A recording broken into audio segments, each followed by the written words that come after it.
Bonjour à toutes et à tous, bienvenue aux Journées européennes de la Société française de cardiologie. Nicolas Combe, Toulouse. Magali Ladouceur de Paris. Nous sortons d'une session très intéressante sur les urgences cardiologiques survenant chez des patients porteurs de cardiopathie congénitale adultes. Beaucoup de messages, beaucoup de particularités chez ces patients qui nous ont beaucoup intéressés. Premier message, c'est la gestion des arythmies chez ces patients en aigu, qui peut être source de pas mal de problèmes, de pas mal d'erreurs diagnostiques. Quelles sont les grandes lignes de ce qu'il faut faire actuellement? De ce qu'il ne faut pas faire, pardon. Ce qu'il ne faut pas faire. Un patient qui vient aux urgences avec un trouble du rythme supraventriculaire, quand il a une cardiopathie complexe, c'est de le laisser rentrer chez lui en disant qu'on anticoagule et on voit, parce qu'il y a des troubles du rythme qui sont très mal tolérés sur certaines malformations cardiaques, les cardiopathies avec des transpositions des gros vaisseaux, VD systémiques et les cardiopathies avec ventricule unique. Il faut essayer d'évaluer la situation hémodynamique. Si la situation est mauvaise, bien sûr, il faut essayer de le réduire par tous les moyens et qu'il mène des fois mettre des supports inotropiques. Mais si la situation est bien, ralentir, si possible plutôt avec des bêta-bloquants, anticoaguler, parce que les complexes, ils ont un risque thromboembolique et le Shatz-Vax ne s'applique pas.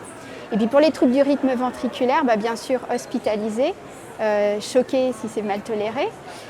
Et après, il y a toute une stratégie thérapeutique d'ablation avec ou sans poste de défibrillateur, notamment dans la tétralogie de Fallot. Il y a des données très intéressantes qui sont sorties du registre français qui tendraient à dire que sur un certain critère, on peut se contenter d'ablater la tachycardie ventriculaire chez un patient valvé.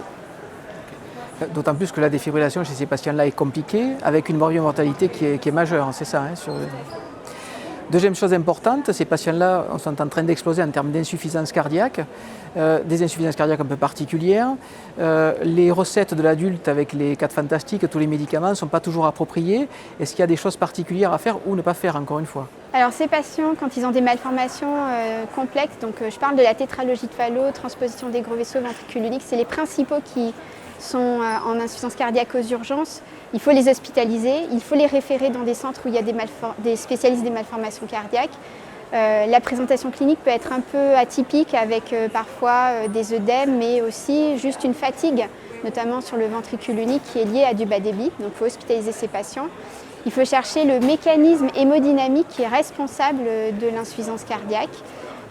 Donc ça peut être une altération du ventricule droit dans la tétralogie de Fallot, ou ça peut être un problème d'écoulement dans le fontan, et en particulier chez les patients qui ont les troubles du rythme supraventriculaire, dans ces cardiopathies, également dans les cardiopathies avec un ventricule droit systémique.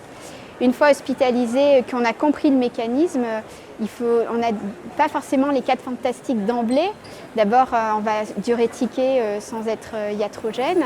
On peut faire des supports avec des inotropes, mais davantage le lévosimondan ou éventuellement la dobutamine et moins le milrinone qui donne des troubles du rythme ventriculaire chez l'adulte. Des vasodilatateurs pulmonaires si le patient a de l'hypertension artérielle pulmonaire précapillaire. Et puis, si le patient est vraiment très malade et qu'il nécessite des supports inotropiques croissants ou qui est en état de choc, assister le malade. Mais pour le coup, on a besoin de l'expertise du chirurgien cardiaque congénital parce qu'une assistance, par exemple VD systémique, enfin avec une assistance ventriculaire est compliquée. Et tous les patients ne sont pas assistables, voilà. Donc ça nécessite cette multidisciplinarité pour pouvoir optimiser les chances de survie du patient.